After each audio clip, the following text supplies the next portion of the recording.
Okay, this is another resort. It's another Fernandez Beach Resort. Yeah, here you go.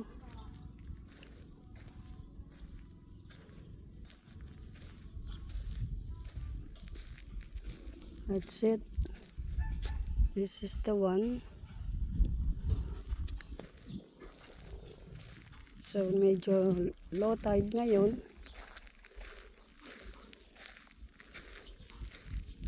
High tide daw is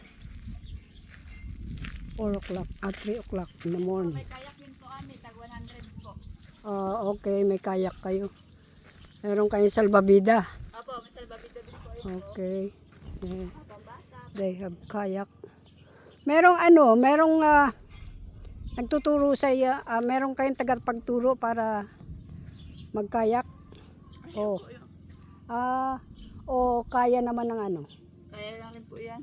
Kaya ng walang alam. Kaya po yan, kahit walang alam. Kaya ng kahit na walang alam. Okay. Pero kung gusto niyo po magpato, pwede naman. Oo. Kasi baka mamaya yung mga first timer tapos hindi naman bihasa sa paglangoy. Matakot. Di ba? Kaya naman po yung glamping house, pang overnight. And po, dyan ito. po, 2 May overnight din sila. Yan, magkano po ang overnight nyo? Ang overnight po, entrance fee na overnight, 40 pesos, dinoble lang. Okay. Tapos doon po sa kabila, So may buong bahay din po kami doon. ang renta ng cottage 500 overnight. Ano 'yun? May kasamang pagkain o wala? Kailangan na sa amin ang pagkain ganun. Ayun, Okay. may buong bahay din po kami dyan. Yun po, yung buong bahay, 1,200 naman po yun. 10 tao, Pwedeng mag-ano. Ganda yung beach nila, malinis. Yeah, yeah. At malapit lang sa bahay. Hindi po kayo nawawala ng kuryente rito? Brand out po dito. Ganon. Wala rin. Wala po kayong internet? Wala po. Okay. They don't have internet. Malakas, yung text mahina. Globe. Okay.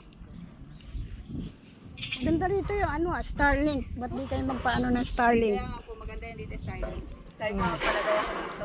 Marami po kasi nag-overnight dito eh. Kasi kailangan na lang. Mga pamilya yun nag-overnight. Mga taga-ano po yun, linaw. Kasi yung gamit ko sa bahay, Starlink. Kaysa na aasa ka dun sa Globe or Smart. Ano po yung ganun, madam? Starlink? Residential kasi yung sa akin is 2.7. 2.7. Pero malakas siya. Ano siya? Monthly po yung binabayaran? Automatic monthly. Kailangan meron kang Sino po yung card. nag-akabit nun? Pwede mo ikabit kahit na meron silang